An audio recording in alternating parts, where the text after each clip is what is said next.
Welcome back to the Rebel's Edge, where we could talk about all my travel troubles, and we will. We could talk about President Trump and the Supreme Court ruling, which we will, but we're also going to cover macro minute, fantastic futures, several stocks, and some sports. Bang! On the Rebel's Edge.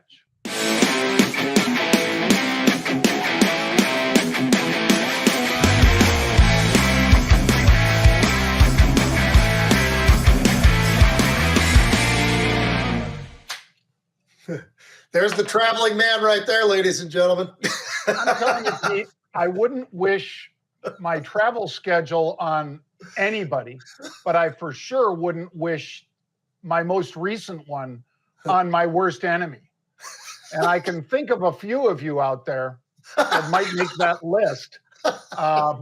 And you're probably watching us all the time because, as they say, Pete, if they watch you all the time, they're not haters. They're fans.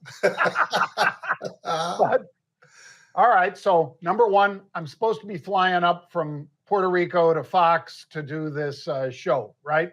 I'll be on with Liz Clayman, 2:45 today. Nice. So I'm flying up. Everything's great. It's a 777, Pete. So, you know, life is good. Wow. Except United decided not to fill the thing with gas. Even though it's cheaper, Jet A is cheaper down in Puerto Rico than it is here in the United States because they don't put nearly the taxes on it. So that's a stupid move, United. Second, we sat there, we circled, and then couldn't land in Newark because of the thunderstorms that were rolling through. Now, if we had a full tank, we could have circled for 3 hours. That plane will go nonstop to Hong Kong, Pete.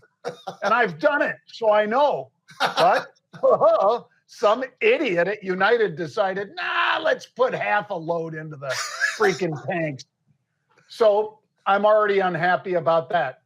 We land. I'm looking at my watch. I'm saying, all right, I can do basic math. You know, I was actually pretty good at it. It's why Pete and I make a lot of money trading. So I know if a pilot or a flight attendant, the crew, if you will, have a certain amount of hours, I know when they're going to time out, but apparently United doesn't. And so, there we are out on the runway. Instead of telling everybody, by the way, folks, you might want to head to the exits when you get off the plane because the crew's going to time out in about 30 seconds. But no, they couldn't figure that out, Pete. They even were stupid enough to bring a pilot and, two pilots, because you got to have two. They brought two pilots that showed up at the gate for us after we sat on the runway for 3.5 hours in Dulles. Well, and then I said, well, how about the attendants? I look at one of the attendants. How about the attendants? They get a new crew? She said, nope. And we got nobody extra because there's 90 planes out there on the runway, Pete. So I said, okay, see you later. At 11 o'clock last night, they canceled the flight. I was already sleeping. They booked me on a 6:30 flight, which of course got kicked to 9 this morning. So I got moved 3 different times onto different flights, Pete, into LaGuardia, into Newark, into LaGuardia. And then when I finally get into Newark,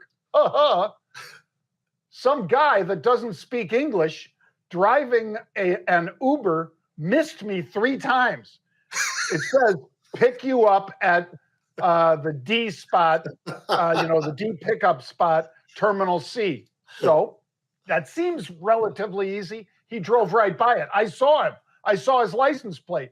The guy just went right by. And then I said, hey, I'm here, right under the sign where it says I'm supposed to be. Oh, I did not see you. And I'm like, because you're driving 40 miles an hour past it. What the F? So anyway, long story short, Pete, I let that guy sit there and I went over and jumped in a cab because at least those still work. So with that as the backdrop and with the fact that I didn't get to do the rundown for today the way I like to do it, the fact that I didn't get Liz Clayman my notes yet, I'm a little pissed off. Maybe just a little. I couldn't tell. Then we got the good news that the president does indeed have immunity for anything he does in office.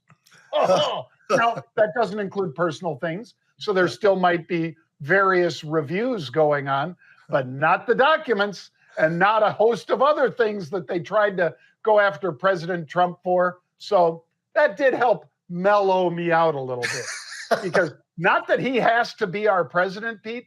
I just want it to be, fair. I am not looking for the Supremes or the Justice Department to make it slanted one way. I just want it to be the same for both.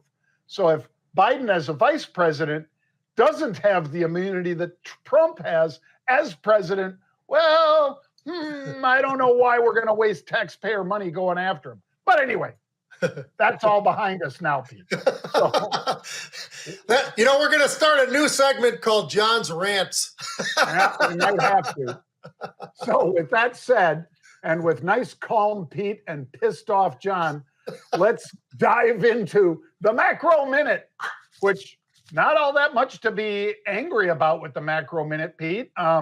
Energy Select Spider, it was only up 9%, 8.7% last week.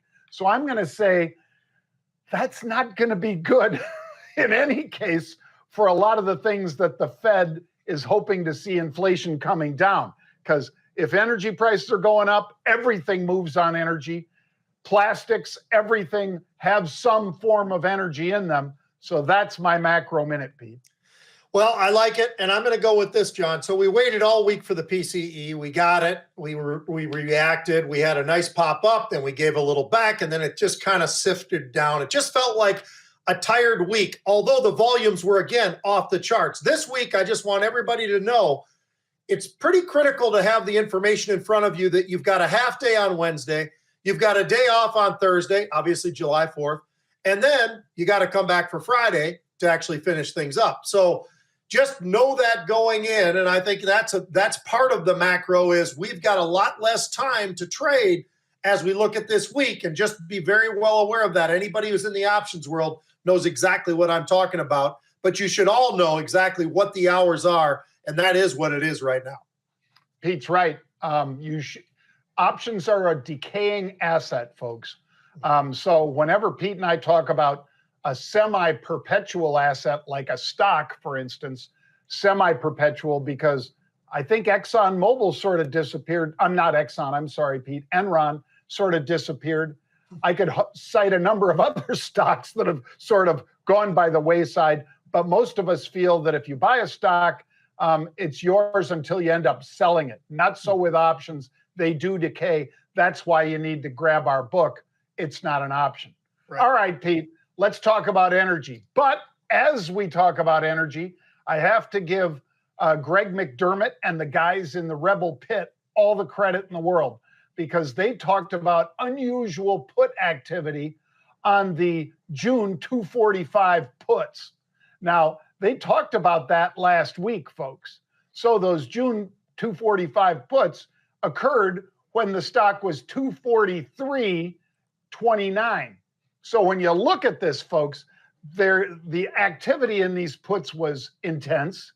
Though the stock has now fallen, First Solar has, FSLR has now fallen to 223, which means, they're only $22 in the money. So if you're somebody like me who likes money, sort of like Kevin O'Leary, I like money. And these were trading for under $4, and now they're worth more than $22. Well, I think you had a pretty good week, even if you were stuck on a runway, even if the Uber couldn't find you, you had a pretty good week. So that made it easier. Yep. In addition to that, Pete, I'm going to say that crude oil, not a great week last week, but it's up $1.30 and through 82 today. Mm-hmm. And nat gas had a pretty great quarter. In fact, in the last 2.5 years, it hasn't had a better quarter. So that is my macro minute. I'm sorry, my fantastic future. Well, I'm going to jump right on the bandwagon with you on crude, John, because it's been over 80 and it's been sticky, and we've been talking about it. It feels like it's going to get sticky. It's been getting stickier. It continues to be above 80. By the way, that's been since June 17th. It's been above that 80 level. Today we were over 82 and change. So we'll see how things go. Things can change. We all know that. But as of right now, that price of crude has just been sustaining above that $80 level, something I think we all need to keep an eye on, because as you said, John, there's a lot more to crude than just gasoline. It is a much bigger product than that. But that being said, that's certainly one of the factors that plays into this whole thing. And above 80 means at some point you're going to start seeing those gasoline prices maybe start to hit you at the pump just a little bit. So we'll be keeping a close eye on that. Oh, and they're already hitting people at the pump, Pete. Yeah. Which is yet another reason that, the sitting president's polling numbers are in the toilet, because, again, everything moves on energy, folks. And don't forget, ChatGPT or Vern or any of the things that are very dependent on AI, like Claude over at, I love that, at Google, Pete, Claude. Any of those things are anywhere between 11 and 17% thirstier for energy. And you couple that with the fact that EVs are putting an even bigger strain on the system, we need more energy. Yep. All right, let's talk about Roaring Kitty, Pete, because Roaring Kitty roared back this morning. He tried last week to roar back, and people said, what is he saying? Is he saying buy Dogecoin? Because he put a dog on his for his meme. Nope, it was Chewy. And Chewy popped 30% last week and then sold off.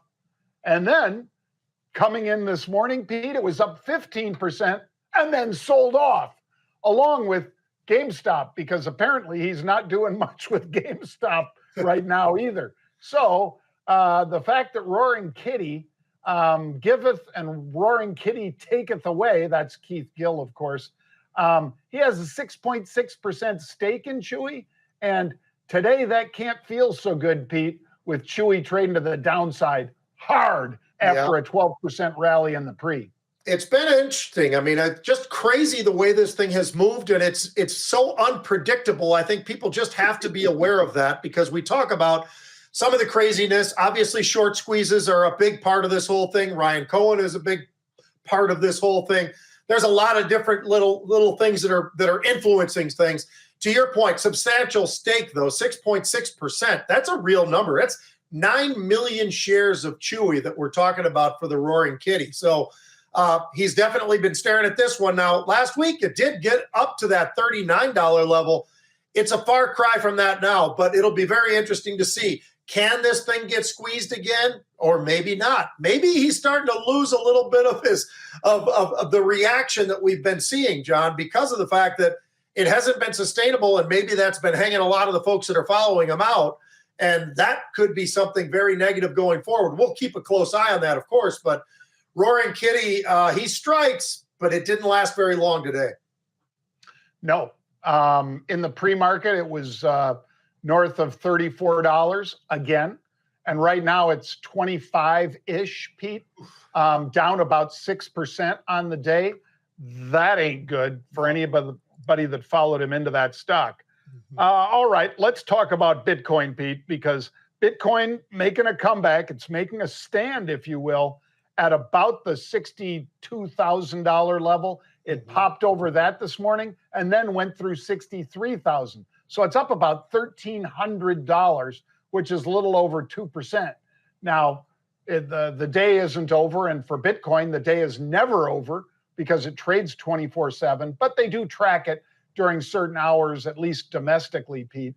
And it's helping the stocks like MicroStrategy, MSTR, that were hit pretty hard last week. MicroStrategy moving up by 1.6%. It's been as high today as, let me see, the high on the day, 1423. Right now, it's right around 1400. But you could put Coinbase or any of the other Bitcoin-related stocks into this one, Pete. Yeah, they are reacting very nicely, John, and they're reacting, I think, for the right reasons. I mean, Bitcoin has gotten a beating, right? It was up over 70,000. It dropped all the way back down to 60,000. And now today, here we are close to 63,000, up about 2.25%. pretty nice movement there. And the movement to the upside, you're going to get some following along. You talked about Coinbase being one of them. That's transactional. That's up 4% today. A little bit less from MSTR, but you look at Riot, you look at Marathon being one of those names, you look at the miners and you try to get some of that beta. Marathon, the last I looked, John, was up about 10%. Riot was up about 6%. CleanSpark was up about 9%. So what you're seeing is those derivatives off of Bitcoin that are really starting to move to the upside in a big way. As I said, Bitcoin up 2%, but you're up 6%, 8%, 9%. Some of these others, particularly the miners, be smart. You got to be disciplined. You get pops like that. Hopefully you're doing something. You're reacting to what's happening because they don't last forever. And that's one of the things that you and I talk about all the time. You better be disciplined. Yep, be disciplined. Pete coined that phrase, folks. Discipline dictates action, DDA. And no better explanation of it than what Pete just gave you. Take your profits when you can. Don't chase it down when you don't want to. Take your profits, be disciplined. Take your loss, be disciplined. Enough said. All right, Pete. NNE. This is Nano. A couple good friends of mine. In fact, John and Jay are two of the big investors in this. And what is this? These are micro reactors, Pete. So Pete and I talked at the top of the show about how energy had a fabulous week, a fabulous quarter. Well, Nano, NNE, is a new stock on the scene, micro nuclear reactors. So forget about the gigantic ones that take decades to build and that are, really difficult to permit it and all the rest. These guys are in that space, but with a lot less hassle. And that's why that stock was up, 49% last week, Pete. And it's moving higher again today. It's up 33% today. Not so bad. No. Lightbridge, LTBR, up 40% last week. Enovix, ENVX, up 28%. Skeena Resources, SKE, up 18% last week. There's a lot going on in this space, and it does center on what Pete said with Maria Bartiromo just a week and a half, 2 weeks ago now, when he said, Maria, if you want to bet on AI, you got to bet on energy because it's really thirsty for energy. Right, Pete?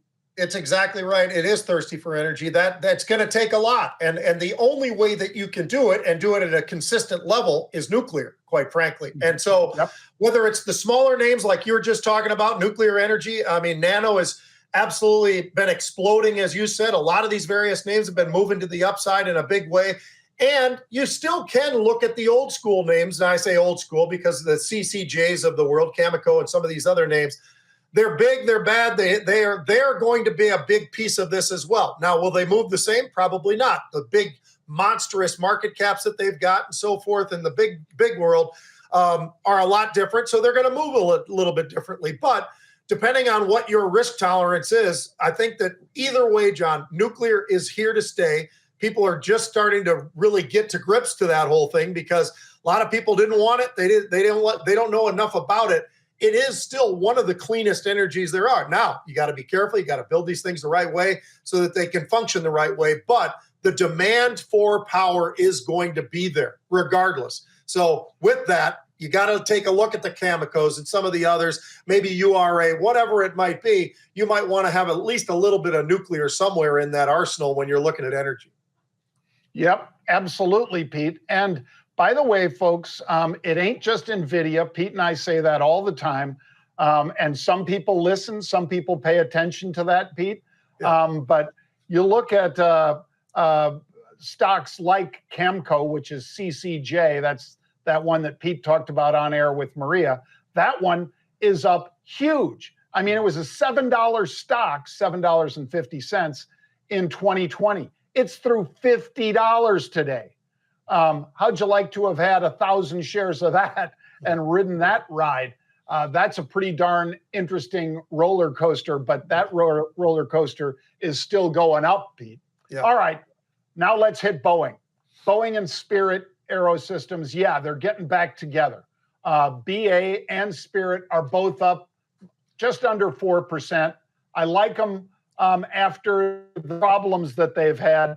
And luckily, I'm still one of the guys that's comfortable flying on Boeing, Pete, but I'm not real happy that the stock has been just mashed. Luckily, I don't own it yet, but it's making a little bit of a comeback today. Yeah, and the lingering effects might keep you from owning it for a little while anyway. I think there's going to have to be something, and sometimes it is just time. It's not necessarily a specific catalyst or whatever. Sometimes it's just time. I do think this is a great buy for Boeing right now, John. $4.7 billion for Spirit AeroSystems. It makes a lot of sense. They're trying to work with the supply chain so that they can do things functionally, hopefully with good speed, but also not just efficient in that regard, but also doing it the right way. And that's something I think that Boeing is trying to show all of us. Now, do we believe it? I think a lot of people are still going to be skeptical out there. They're going to be very nervous, I should say, about this whole thing, skeptical about what they've been up to. But hopefully they can piece this thing together, and over time, maybe we get a little bit more comfort with this whole thing. I'm like you, John. I get on these planes. I'm well aware of exactly what the model of planes are when I get onto them. But nonetheless, it's been a very, very difficult multiple years now for Boeing. And this is something that at some point in time, hopefully it's in the rearview mirror, but it has taken a long time for them to shake this off because this is still very, very local news, so to speak. I mean, it's been around now and it continues to be there. At some point, they'll shake that off, I would think. Yep, at some point. All right, folks, let's take a look at a kid that you're going to be hearing a lot more about. Oof. Because he played down there at IMG, which, if you don't know, is a monster factory in Sarasota area. I know some of the guys that run it. They have some of the best coaches for lacrosse, for basketball, for tennis, for football. Most people don't want to play these guys in any of those sports, men or women, because I once watched, Pete, all these women, dribbling the basketball, stepping up onto these boxes and things like that while they're dribbling and things like that, just going up and down like that. And then the drills, they're just going run up, backboard layup, run up, backboard layup, 100 of those before breakfast. I mean, they just work these kids. It's like they're pros already. And if you've got the talent, yeah, they're going to make you a high, either a pro like Serena Williams and so forth, who I believe attended there, or they're going to get you into a great school on a scholarship. And I want you to check out this kid, number 50, because it's pretty special. Even doing anymore. Olivia Ray, who's heading into his freshman year of college basketball, listed at 7'9". For comparison, this is Ryu's compared to Wemby. Bro makes Wemby look short. What are his Wemby feeding this man? This ain't no kid. This is a man amongst boys. Got two defenders jumping in front of him. Don't matter. You ain't blocking that. Look at that. He's got skills, John. He's got skills. Try to go for a layup? Get that shit out of here. This man will easily be a first pick. I mean, there's no one that even compares. Look at that. What are we? I'll tell you what. The kid is special. He is absolutely, at 7'9", to be able to be that young at 7'9" and still be able to be that athletic, it shows you that IMG is probably the right place for him too, because they're not going to baby him. They're going to make sure that he understands all aspects of what he needs to do with the body that he's been given. He's got to be able to do a lot of things the right way, because there's a lot of tall guys out there, maybe not that tall, but a lot of tall guys out there who aren't very athletic, right? And then, that's got to be a miserable lifestyle. This kid at 7'9" is a freak show and is damn good. It's really impressive. By the way, J.J. McCarthy's another one you could put on that little deal. He was an IMG quarterback before he went to Michigan, John, from LaGrange, Illinois. Good kid, Great kid, a lot of great athletes there. But that kid right there, oh man, that is he's going to be just special. Going into college now, right, Pete? Yep. He's going to be special. There's no doubt about it. Speaking of which, we're going to do the NBA. Now, you may agree with me, may not. A lot of people went in the NBA draft, John, saying, you know what, it's going to be kind of boring. It's going to be a lot of foreign players. You and I talked about that last week. A lot of foreign players, like France and different places around the world. And is there going to be any real trades going on? Well, there was one big trade, and that actually was my Minnesota Timberwolves right here in Minnesota. They actually moved all the way up to number 8, John, to grab a kid named Rob Dillingham from Kentucky. He's an 18, 19-year-old kid who played 1 year at Kentucky, and now he's going to be with the Timberwolves. He can shoot it. He's very slight. That's the only issue I think you'd have. But he's going to be tutored by a guy who's 36 years old, who's going to be able to help him through this whole thing. And I think that's going to be great for him. And then later on, all we did was get a kid from Illinois who, by the way, one of the very best basketball players in the Big Ten. A lot of people had a lot of good things to say about Terrence Shannon is his name, John, a 6'6" guard, shoots the lights out, unbelievable on an Illinois team that finally put Illinois back on the map. I think that the Timberwolves actually came through on the NBA. Think about this. Without those two players, they went to the Western Finals, lost to Dallas. Dallas ended up getting beat by Boston. Well, it's nice to see that they decided, hey, we're going to have Dillingham here in place of a guy who's 36 years old. We're going to get a shooting guard because we need to be able to get more balls into the bucket because we are great on defense, but not so great on offense always. Ant can't do it all himself. This kid, I think, is going to be a great asset for the Minnesota Timberwolves. If you're looking for a team that really got better, I would say the Timberwolves is one of them. Oh, yeah, they are. And I'm surprised they didn't take Bronny, Pete, because that kid slipped. Didn't he slip into the second round even or something like that? All 6'2" and 3.3 points per game and all that. I mean, he's a superstar, right? I mean, you know what? Oh, my God. It's in many ways, Pete, similar to the presidential debate. And I won't belabor it, but I'll just say the kid couldn't start at USC. Not that USC is a pushover.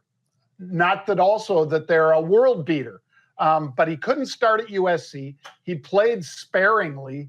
And now his dad's going to put him in front of the NBA, which are some of the best athletes on this planet. Mm-hmm.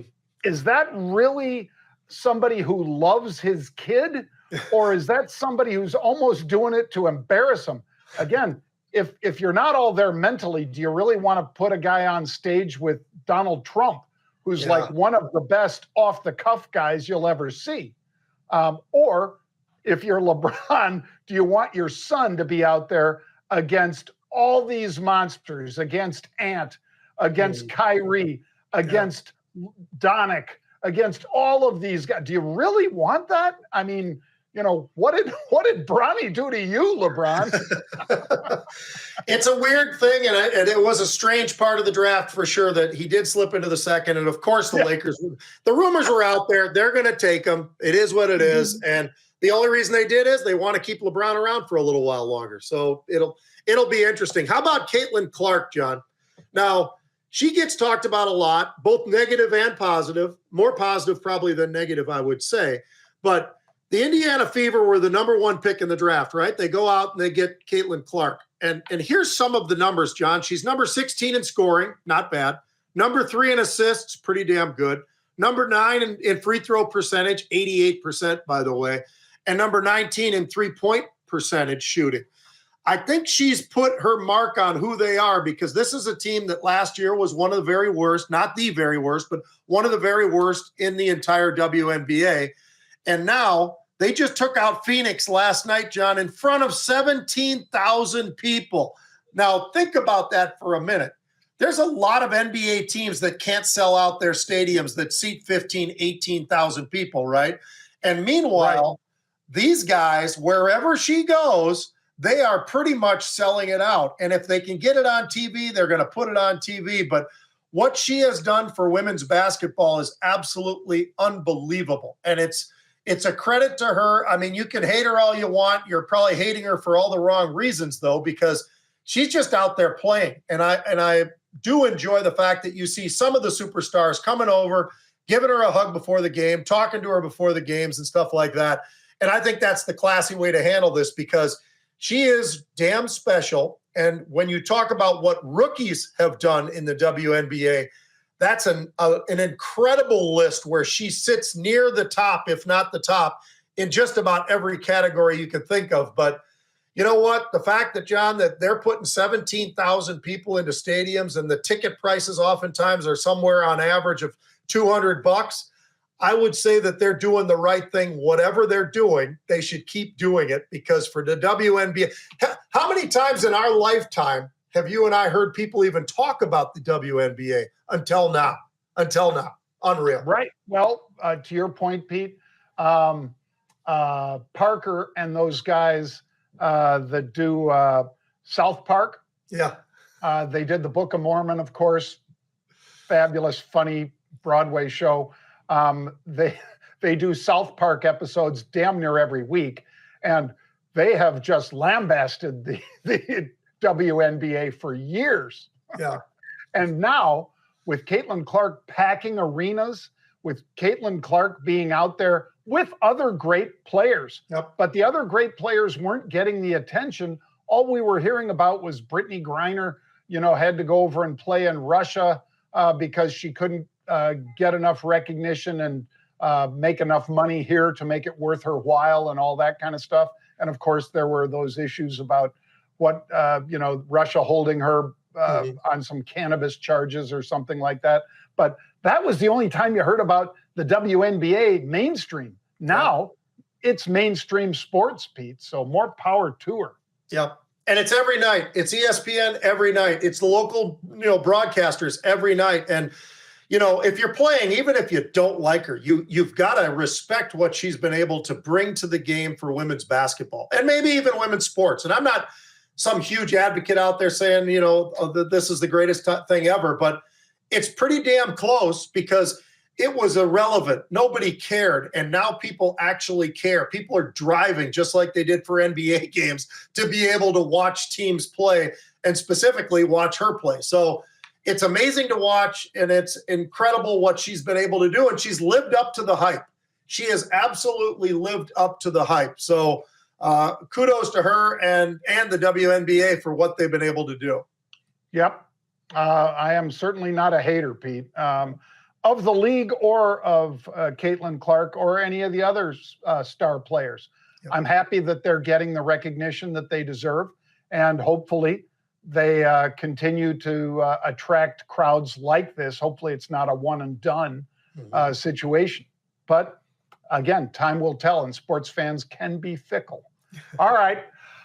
Thank you for joining us today, folks. Brand new week. Remember, I'll be on 2:45 today on with the lovely Liz Clayman.